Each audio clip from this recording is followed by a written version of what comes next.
Hi, my name is Kristen Muzzy. I am your host today for Riveting Connections, Connect and Collaborate Radio, where we highlight issues, leaders, movers, and shakers in the manufacturing industry. And I'm so glad that you're able to join us today. We have an amazing show with 3 different organizations, and our passion here at Connect and Collaborate Radio is to highlight the power of connecting and collaborating, thus our name. And these 3 organizations that my guests here are going to show a great example of the power of collaborating. So without ado, I want to introduce my 3 guests. I have Adam Papilion, who is the Director of Operations for H2 Manufacturing Solutions and is also the chair of NOCO 2019, which is the annual event of Northern Colorado Manufacturing Partnerships annual event. Welcome, Adam. Thanks, Kristen. Excited to be here. We're glad to have you. We have Shane Barber, who is the Director of Organizational Excellence for Manufacturer's Edge. I had to reread my notes here. And we're really happy to have you, Shane. Yeah, and appreciate you having me. And we know you're shy. Yeah, I am very shy, so you'll find that later in the broadcast. And we're super pleased to have Greg Hirschi, who is, your title is Director of GSC Change Management at this little unknown company called Otter Products. Welcome, Greg. We're so happy to have you. Yeah, glad to be here. So you've got to tell us, what does GSC stand for? Global Supply Chain. Ah, got it. So I just moved into the role about 7-8 months ago. And congrats. The vice president that I report to asked me what I wanted for my title, and he suggested putting that in there because it sounds cool. It does sound cool. I want to meet that guy. It does sound cool. It's very cool. So let's start with you, Greg. So we've got three organizations. We've got a manufacturer. We've got Manufacturer's Edge, that is the MEP, which is a manufacturer's extension partner. And then we have H2 Manufacturing Solutions that does a number of provides a number of services and represents manufacturers and suppliers. So what was the challenge that you had that brought you all together? And tell us the story. Yeah, so I'll give you a little bit of the Otterbox story. Ah, I love the Otterbox story. Kurt Richardson founded the company 20 years ago this summer, and he started out of his garage. So he was an engineering student at CSU. Yeah. He bought an injection molding machine and started to basically make whatever he could in his house. Yeah, didn't he first, when he moved to Colorado, or he worked at Woodward, I think? I don't know if he did. I think I read a story he might have recently about his history, and he worked at Woodward, and he said he decided that corporate America was not for him. Yeah. Yeah, he's been an entrepreneur for a long time. I think that's what his passion has always been. Yeah. We just had our 20th anniversary, and they showed a video of his family talking about him drying plastic resins in the oven and always smelling like plastic in the house. Yeah. So they've got definitely some good memories of what manufacturing in the kitchen looks like. Uh-huh. And he kind of he built the company through innovating. He brought in some strategic processes that helped him understand new needs in the market and identify where there were opportunities. And they've been working on covering technology, Palm Pilots, things like that, laptops. Oh my gosh, Palm Pilots. Haven't heard that in a long time, right? And they used a strategic process to identify the growing smartphone market, and were able to build the first protective case. So they created that market with that process. We were lucky to grow. We went from 50 million to 100 million to about $1 billion in about 4 years. That's amazing. That is amazing. What growth. Yeah, so it's pretty exciting. It's a wild ride when you grow that fast. I'll bet. And one of the things that I think you'd see if you came and looked around Otterbox is that there's still a lot of the same passion. There's a lot of great people who love the company. They're committed to the community. They want to be here in Colorado. But the processes sometimes take a little bit longer to catch up. And so I think we saw a need, and our executive team specifically saw a need to really introduce lean concepts into the business to help standardize a lot of things that hadn't been standardized. And is this across the business, not just in manufacturing? Yep, all across the business. So we've got 26, 27 departments that work in our business. It's integrated design, manufacture, distribution, and even service. So we're doing really almost everything you can do across the value stream map. Nice. We were lucky enough to run into Manufacturer's Edge and Adam with H2 and see an opportunity to be able to build some of those things out. That's awesome. That's really awesome. And what I think is even greater is sourcing locally. I mean, versus, you know, reaching out to the big giant consulting houses, you know, not that I'm against them, but that it's so nice that you're collaborating with companies here locally, like Manufacturer's Edge and H2. That's very cool. So, so tell us a little bit, what's a week like for Greg? Well, we're still early on in developing our program, and in implementing lean or getting everybody on the same page is a process. It takes a lot of time. So a lot of what I spend my time doing is working with people culturally. So we've got a small group of people that have volunteered from around the company, from all different departments, that want to become experts. I spend a lot of my time working with them, training them, helping them understand what it takes to be more consistent, to be efficient, understand the principles, and then we're using a Kaizen approach, so it's all event-based, and we're just building out that process and making sure that we invest in that. And most of my time is specifically investing in people, helping them understand why we need to do this, getting some trust equity, some buy-in, and then really helping to grow them, their understanding and their competency, so that they understand what they need to do to be successful. And then I think the most important part is getting out of their way so that they can go do the things that are needed. Awesome, awesome. That is the biggest challenge, to make any change in an organization, at least from my experience and people that I talk to, is engaging the people, you know, getting their buy-in, because if you don't have it, it's going to fail. It's absolutely going to fail. So are you, and the manufacturing is not done here in Colorado, right? Correct. All of it is overseas?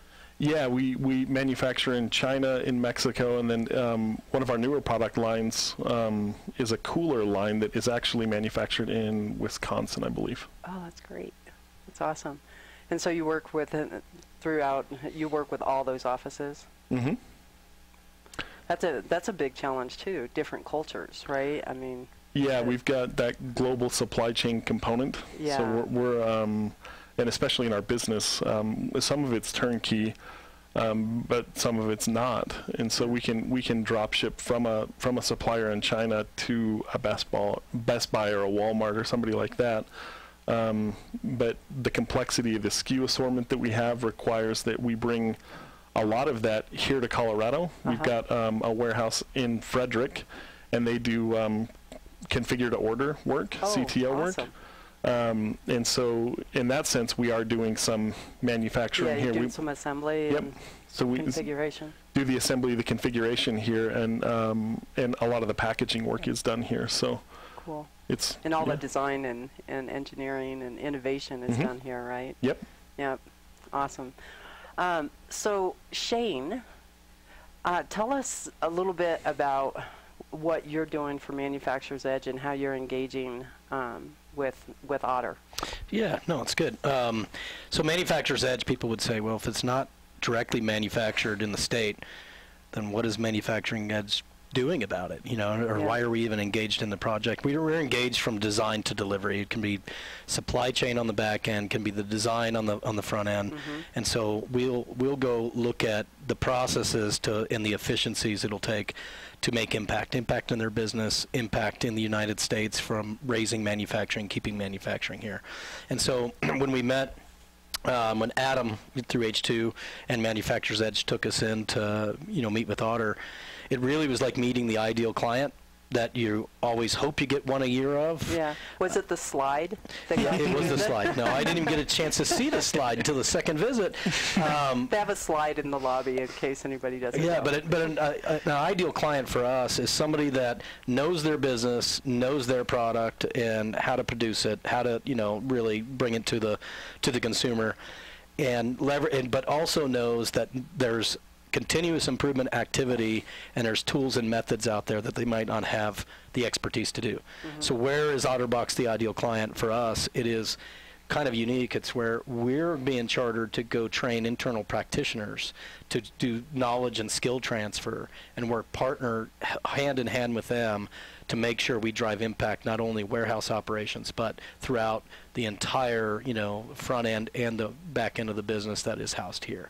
So ideal client, they know what they do it well, they're bringing in resources to help them, and they're going to be able to sustain it. And that's our role is to make sure we're the how consultants, not the what. It's teach them the how and then get out of the way and move on to the next client or the next challenge that could even be at Otterbox. And so that's what we're engaged to do, is really bring their continuous improvement knowledge up to where they can make their business more efficient, more effective to scale in the time frame that they've scaled so quickly. That's the challenge. Is businesses or manufacturing in Colorado is scaling greater than its capability. Mm-hmm. So Greg has asked us to come in to help him improve his internal capabilities so they can meet that scale. Mm-hmm. Yeah, and to add to that, I think one of the biggest enemies in business and life in general is our egos. No. Right? Ooh, that was good. She points at me. Yeah. We both said it at the same time. It didn't take long for us meeting with Otterbox to realize that there was a real cultural alignment there, and that, we don't want to come in and, solve your problems on, how you make your stuff, in the sense of we don't know anything about phone cases, right? But the real thing there is, they know the phone cases. They raised their hand and said, hey, we don't know these items. Mm-hmm. So that's really where a good partnership is created, when we can all come in the room and say, hey, here's the expert of this part, and here's the expert of this. How can we align to make your company more efficient?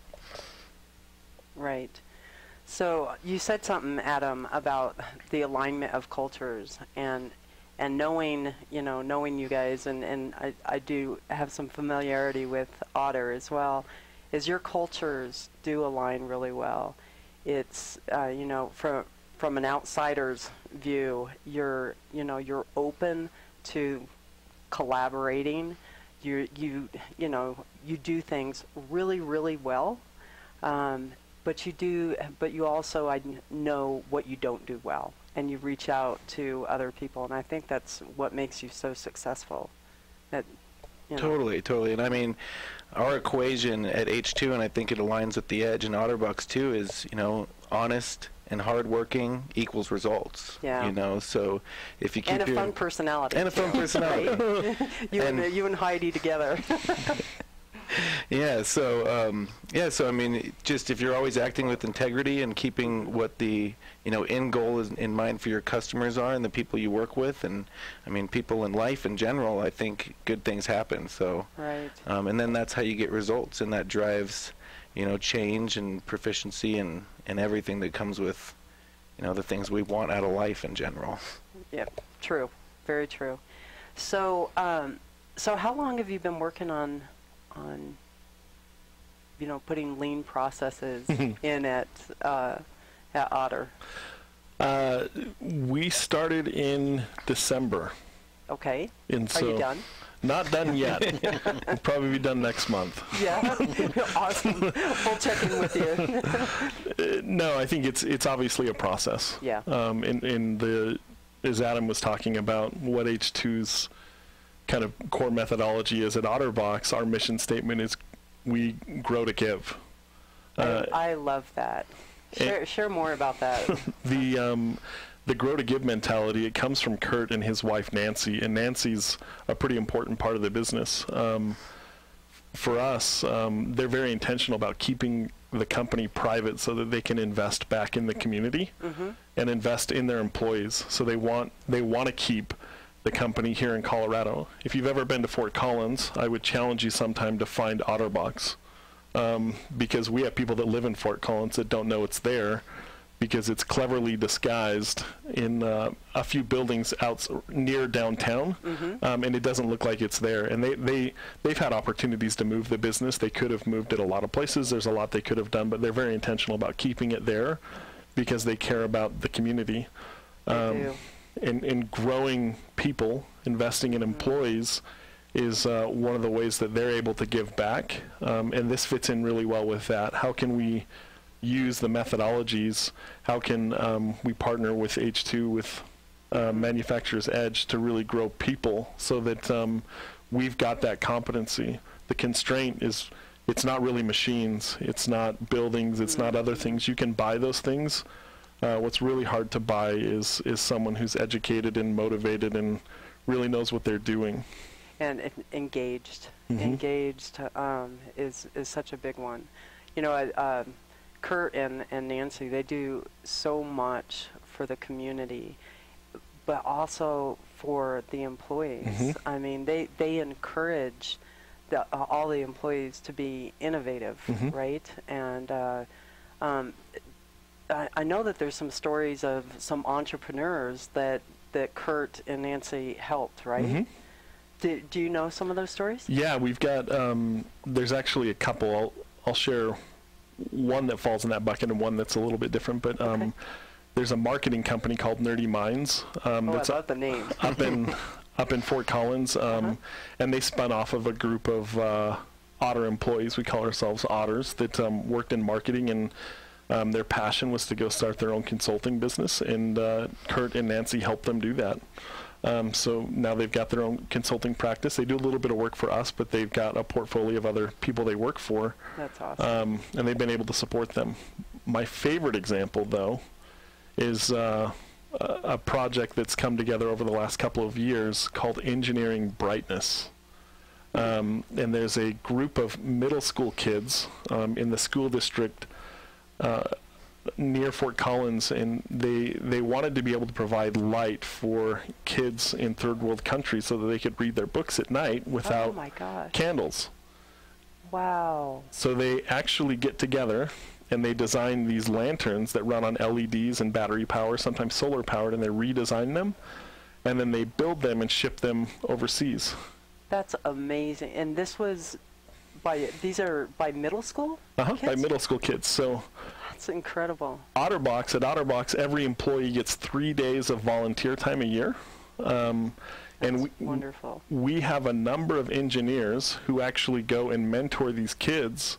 A lot of our tooling engineers, a lot of our mechanical engineers are helping these kids with their designs. And we've got product line managers that will go and help them with innovation sessions. And it's a great way to give back. Oh my gosh, that is great. And I'll bet when the engineers come back from working with the kids, I'll bet they're supercharged. They love it. Yeah, I mean it's so meaningful, right? Yeah, it's that's super smart. I would love to see more and more companies give back into the community and educate and mentor these youthful minds about all the great opportunities that there are in manufacturing, from design to delivery. So that I love that story. That's great. That's awesome. So Shane and Adam, talk to me about how well, let's start with you, Shane, on Manufacturer's Edge. So you guys provide a lot of different services, but where's most of your time spent? Yeah, I would say that first off, when you ask me the question about how long you've been doing lean and when are you going to have it done, the typical mindset, right? Yeah. Look at us, right? Oh, let me take a pill, cholesterol's down, I can eat the way I want. Right. And so there's a huge failure rate in adopting lean practices and principles, or efficiency within production and operations. And so because of that failure rate is driven primarily because of culture. It's not embraced, internalized in the culture. It's not deliberately designed, because there's two parties that got to come together, the process and the people. And most companies will go in, they'll adopt lean, they'll go after the process improvement, because at the end of that rabbit hole, they believe, is dollars. And that's all they measure their manufacturing tools from. Got to have an ROI. Oh, that's it. That's it. Let's go after that. But what they fail to recognize is you got to teach their human capital to be process capable. And so it's really bringing people and process together. When you do that, that equals organizational excellence. And so it really drives those people practices and those lean practices to be successful. That's how, everybody out there, like big car manufacturer, if you haven't heard, you got amazing success through it, through driving lean. But it's because it's in their culture. So our challenge with Otter is, typically I've been doing this kind of consulting for about a decade, and I've always been the latter consultant level coming in. It's always following somebody else because they don't look at the culture that they're bringing it into. They don't infuse it. It's because it's really, really hard. It is. It's easier to train a class, do an event, drive up. We showed you. It can save you time. Give you some boards, give you some charts. Right? Exactly.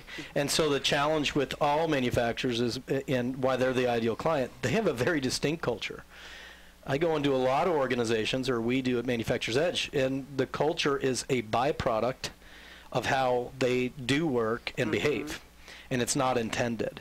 And so we just left a great lunch together, talking about him really telling us about the Otter culture and protecting it, and wanting us to be good stewards of that when we come in and partner to ensure we drive the intended result.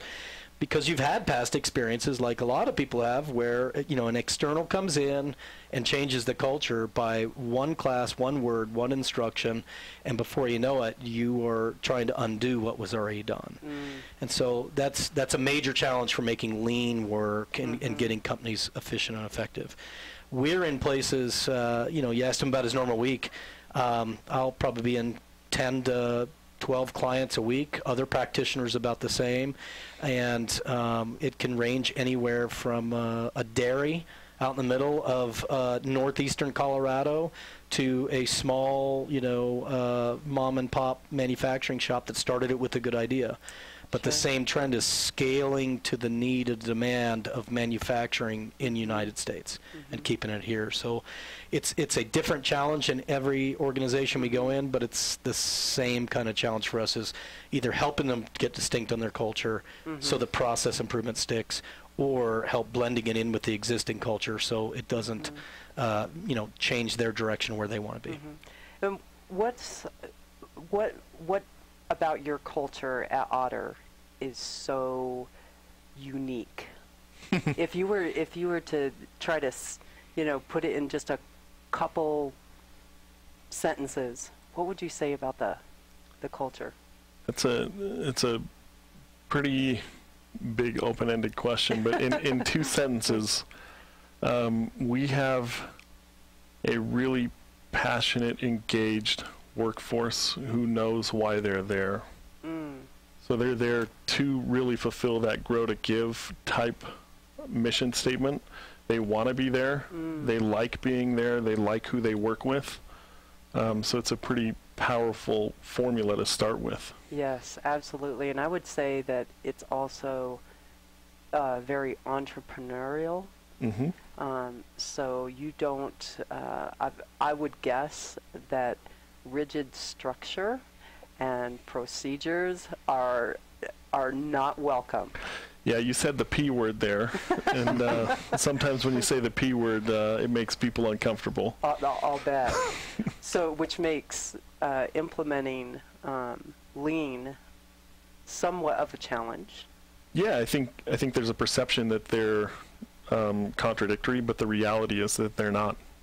And so it's helping people understand how they complement, that culture can mean process and flexibility. Yeah. And Shane does a great job of that in Manufacturer's Edge. I think they're aligned in that, and it'll go well. Awesome. Yeah, I mean, you can... we'll come. Okay. Adam, we'll come back to you on the next segment. I'll hold that thought. And we'll come back and we'll have Adam add to the conversation about implementing lean and culture. Be right back.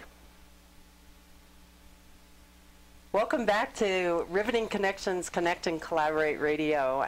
We're so glad to have you and have three fabulous movers and shakers in the manufacturing industry. We have Greg Hirschi from Otter Products. I always want to say Otterbox, and I'm forcing myself to say Otter Products. Glad to have you. We have Shane Barber from Manufacturer's Edge, and we have Adam Papilion from H2 Manufacturing Solutions. And we were talking about culture and implementing lean and the very unique culture at Otter Products. And Adam, you started to say something, I had to cut you off, but it was about engagement and retention, Yeah. right? So, I mean, retention and engagement is such a big topic today, especially with Colorado having the lowest unemployment in the country. It's crazy. It's absolutely crazy. It's below 2% in the manufacturing industry here. Which means you don't even want the 2% that are out there not working. They don't exist. Because they don't, you know? Yeah. So, I mean, hard. this is the investment that companies need to make is in their people. I mean, you constantly see them buy new ERPs, new equipment, new stuff that they think is going to get them to the end goal of better processes.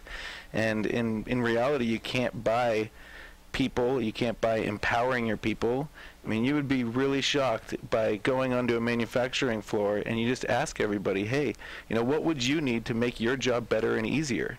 And those questions have never been asked to these people ever. And once you do ask them, they say, oh, you know, I've been walking from here to that door 500 steps each way. Yeah. And when you shorten that step, they're a happier worker, you know, and Absolutely. when their problems are addressed, Giving them the ability, Greg, you had said it, giving them the ability to do their job and show, you know, and engage with them, you know, connect and collaborate with the people that are doing the work, right?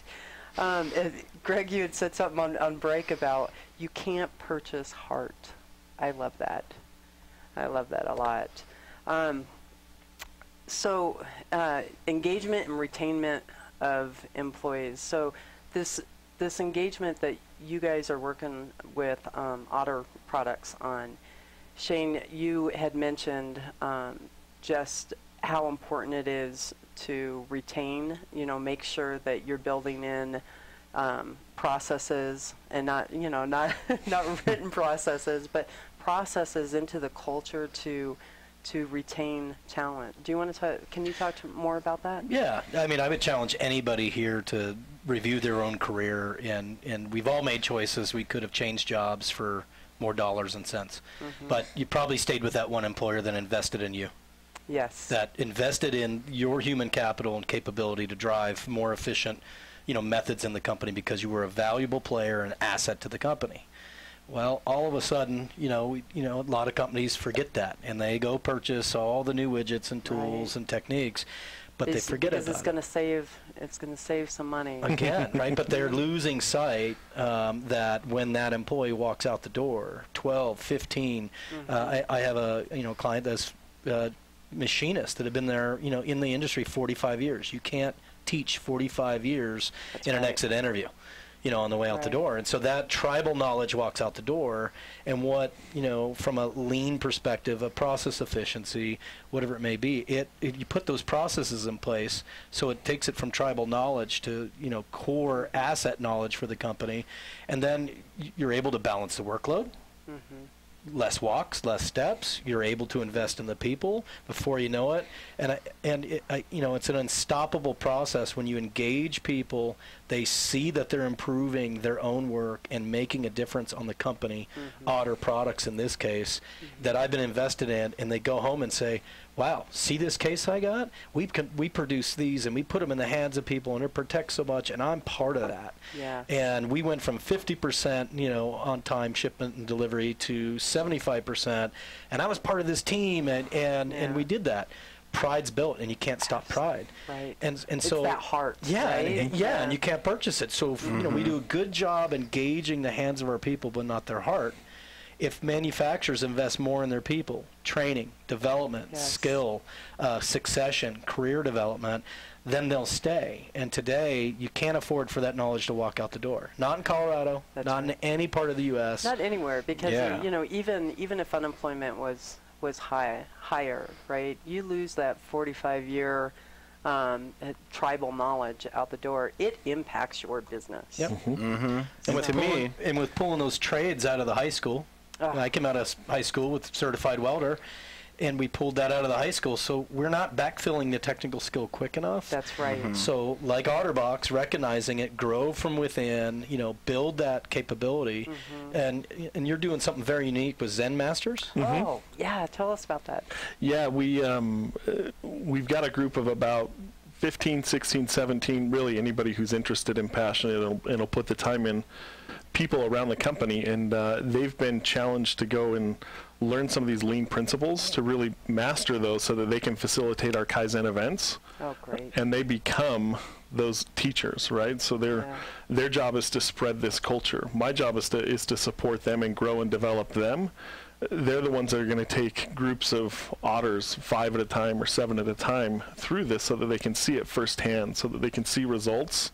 And so they feel empowered to solve those problems, and we'll get the benefit of solving the problems. We'll also get the benefit of growing them individually. So our Zen Master group, they learn and grow.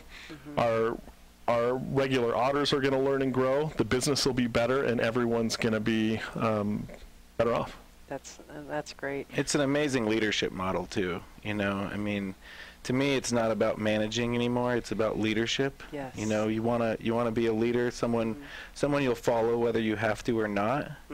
And you know, at the end of the day, when you are empowered to be part of the team and make decisions with your leader, and someone who comes to you and collaborates, instead of tells you what to do, you're much more likely to want to do your best at it. Of course. And Adam, what we all three share is a concept, and I hope folks out there have heard it. It's called servant leadership. If you haven't, try some. I love it. You know, we all work for the people that do the real work on production floors. That they're hot, they're at times messy, they're dirty, they're oily, whatever you're manufacturing. But those are the people that are putting products in the hands, you know, of the consumer. And so we all have a common value of servant leadership, and we want to equip them, bring them methods so they can do everything they need to do to what's your statement again? Serve and grow to give. Grow to give. Grow to give. Yeah. That is so beautiful. And that's truly beautiful. So, side question. Do you know the history behind the name Otter? I do. Oh, tell me. So Kurt and Nancy, as they went through lots of different machinations or iterations of their business. So he mortgaged his house several times, just your classic entrepreneur story. Yeah.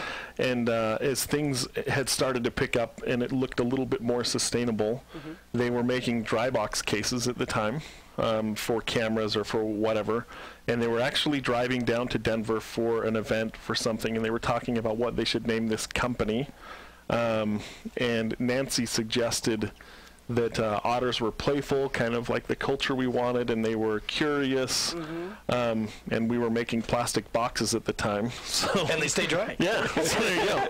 So and otters stay dry. So Otterbox it was. It's a great name, you know. And if anybody hasn't seen the picture of the lobby with the slide, it truly describes your culture. I mean, instantly seeing that slide in the lobby, I mean, it's great. The slide is amazing. It's got bronze otters swimming around in the air around it. It's great. And it's it's one of my favorite things to use. That's fantastic. So, you know, I'm super passionate about you know, the workforce skills gap, and always looking for, you know, new ideas and gathering ideas from people in the industry. What you're doing to help solve this skills gap out there. What's Otter doing to engage the youth and fill the pipeline? I think the biggest thing we do is focus on servant leadership. When you talk about the youth and the pipeline, there's a huge gap in awareness, and there's a culture of entitlement. where people come into the workforce and they expect to be given titles or responsibility or perceived authority. And Well said, Greg. the reality is that it's just not there. It's got to be earned, and it's got to be learned. You earn that by learning. And I think the biggest constraint or obstacle there is self-awareness. And so we focus a lot on servant leadership, and really what that is, especially for younger generations, it's helping them understand where they sit in the driver's seat on their career, helping them realize what they need to do to learn and to grow. I think one of the most impactful things you can do as a servant leader is open someone's eyes to their potential and then help them feel supported as they reach for it. And that awareness of potential is one of the missing pieces. So we focus a lot on servant leadership. How do we help develop, mentor, and teach? And then once you've unlocked that potential, you've created that awareness. We were talking about adult learning methods earlier at lunch. Then it's a matter of building the competency. You can unlock the passion, but if it's not directed and if they don't understand, how to stand on the shoulders of giants who have figured out these problems, you're going to spend a lot of time making the same mistakes, even if you've got passion and awareness. So it's a powerful combination when you can serve people, unlock their potential, grow them, and then get them pointed in the right direction and have them start to learn faster and more effectively. Yeah, I agree with that. And that's amazing. I love how totally. You said that. Especially in the sense of, we've kind of become this culture where everybody just expects right out of school you've learned everything you need to know to be in a job. Right, because I got my degree. You got your degree, right? and you're all smarty pants. It's part of the college experience.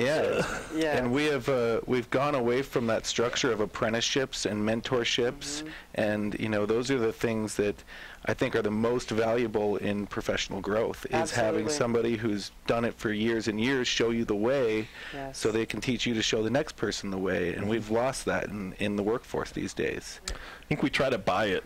Yeah. I think we try to buy people that have that experience, or we try to buy leadership. Yes. And what we're looking for that pill, right? That quick pill, that quick fix. And I think we're committed, at least at Otterbox. We're not too proud to know that sometimes we need to bring in talent that has the experience, but we want to make sure they align with our culture and with our values, so that they're there to teach and grow people, and not just tell them how to do things better.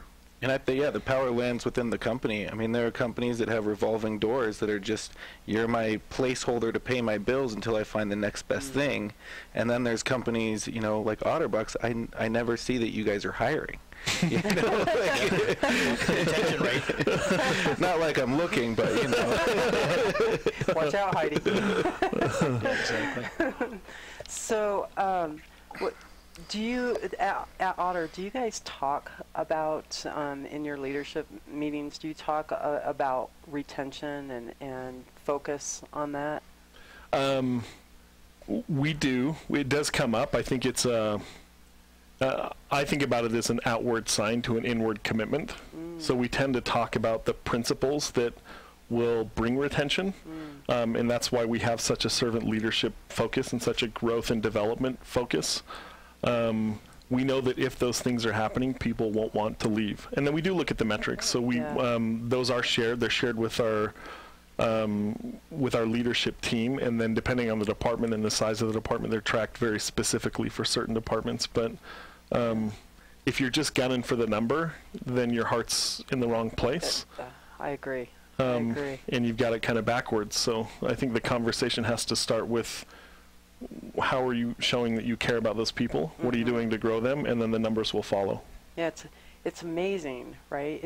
It's pretty simple concept. It's like the golden rule, right? Be kind to others, and be servant, right? Serve others. I mean, it's so simple, but it's not practiced. So if you'd like an example, I can give one. Oh, please do. So before I worked on the process improvement side, my role was as the manager of the call center. And so from a call center standpoint, turnover is one of your key metrics. Oh, yeah. You track turnover religiously. Call center's hard. Hard work. Really hard. So a year after I got there, we had a lot of different challenges, and we were still trying to build out that structure and look at things our turnover for one of those years was over 300% or 400% annually. Oh my gosh. So that's a big turnover number, especially when you're a small call center. So we had to hire, roughly 800 or 900 people that year just to keep the call center staffed. Oh, good Lord. But with the focus we put on principles and some of the practices we put in place to make sure that we were running the right processes, we cut that down to an annual rate of about 30 to 40%, which is well below industry norm. That's mind-blowing. Again, back to culture. Right. Mm-hmm. And it was the culture that did that, and it was a mix of the focus on people, developing them in the culture, and then it was also teaching them how to watch that metric and what to do to prevent it. So it wasn't a firefight. It wasn't just put bodies in seats. It was, how do we strategically cut this up, look upstream, and figure out how to put the right processes in place so that we're being better about it. And when we did those two things, when we focused on the people and then we got the right processes in place, it fixed the problem. And now we've got a self-monitoring, governing system that, one of the challenges now is that some of the people that run it probably don't understand why it works, but it literally self-corrects and staffs the call center at the right levels because of the processes that are there and because the people have been empowered to make the decisions that they're capable of making. But Greg, you bring up a great point. When people think process improvement, they think manufacturing process. Slot A and a slot B equals a finished product, and you got it done on time, on quality, on budget. I have my work instructions. Right, exactly. And so that's what they think it is. It's people practices. It's efficient processes throughout the entire business, from the sales to to order to development, delivery. It's all throughout. And so one thing about process improvement, it doesn't discriminate. Where there's people, there's processes that need to be put in place, and that's what people don't realize. It's like, oh, when they hear the buzzword lean, oh, we don't need that. We don't really produce here. It's, yeah, you do. You produce information, data, whatever, ideas, designs, and that's part of the production process. And so that's investing, in back to, most clients don't measure employee retainment. And for folks who are listening, if you're not measuring it, you don't know how many people are walking out, you better grab your dashboard and start looking, because you're not going to replenish that workforce. Build it. And so we'll go in and do that with them. We start probing. So what do you use for this? What do you look at? What is your retainment? Oh, it's actually pretty good, but it historically was bad. Well, what did you do to improve it? Oh, man. And we start building this three-way relationship going, this could actually benefit, again, those employees and that retainment and that skill you're looking to improve through those experts that you want to develop. The Zen Masters? Yep. Yep. I love that. I'm picturing a hat, shirt, with a big Z on it. There's an idea for you. There you go. We got them on under a shirt. The otter with the big Z. There you go. Right? See, I was picturing a cloak. That's dark. Very zen. Yeah. I'm going to sit on that side of the table. Like a zenful cloak. So, Shane, what's one of the biggest challenges in going into to implement lean into a culture like Otter? I'd answer two ways. The biggest challenges is leadership. I have been, a manufacturing consultant for 12, 15 years, did 20 years in running production floors myself. And every symptom that pops up, we usually play, whack-a-mole, right? See a problem, hit the problem, you chase the problem. But it extends, when you keep diving down and push it back, it's somewhere within management and leadership span of control. It's something they're not doing, right? Something they need to be doing. And if you take that model and flip it upside down, if leaders and managers report to the employees that are doing the real work, then everything else is easy, and so again, back to, Otter products, we are very mindful. We have a very deliberate design process of how to restructure an operation, a process, a division, a department, or even a company to get the intended cultural outcomes that they want. For some companies, they don't even know what that is. So we might take them at the front end on a strategy on that. For Otter products, no need to work on strategy, no need to work on cultural attributes, values, those people practices. It's really come in and complement. And what consultants do, I've been that consultant, right? You come in and they'll go, oh, I can fix your problem, but you got to use our system. Yeah. Most consultants, again, what and why, we're the how. We got to be chameleons to a company's culture, to look at what they're doing, celebrate success, and then fit it into their cultural fabric so it does live on forever. Because at the end of the day, for Manufacturer's Edge, we're held accountable by 10 metrics. They're all driven off of Otter products' impact.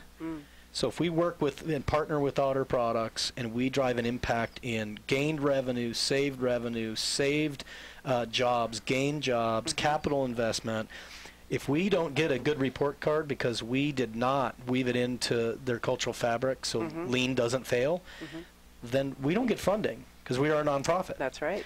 And so that is our challenge, is making sure that it sticks. And the only way to stick it is to weave it in the cultural fabric. Well said. Well said. So you've identified those 10 metrics?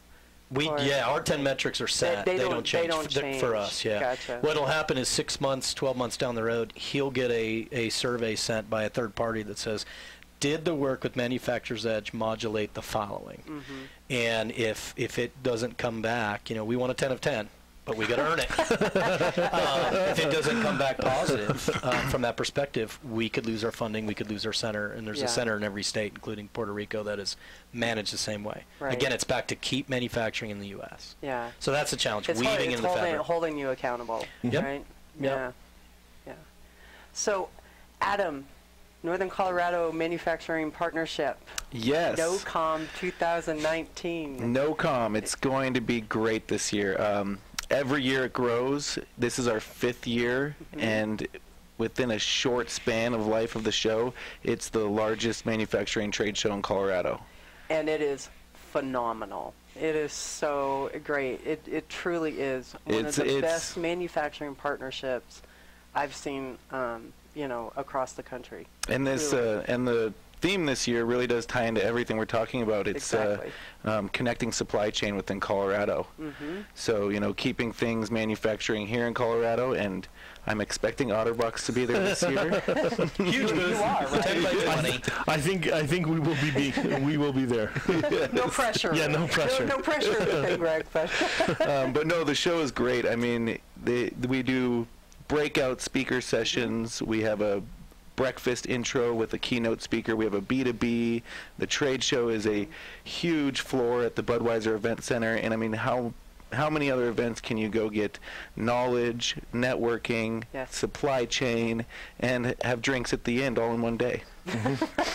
Well, what if you start with drinks in the beginning? The network's going to get you. Well, there's coffee in the morning. That's a drink. Our coffee budget is very high. And the survey results from the show this year, I believe, was 75%. Phenomenal. Yes. 75% of all participants engaged in some business. So we send out a survey to all the exhibitors, and when we compiled all the data, I was actually shocked. I was like, this can't be right, because 70% of the exhibitors reported they gained business from the show.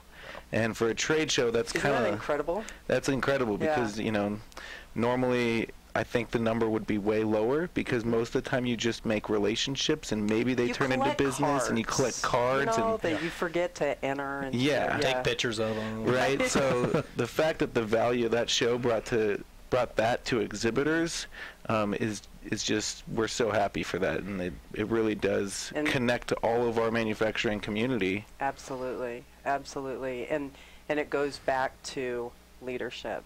The leadership from the start of NOCO to where we are now with NOCO and NOCOM.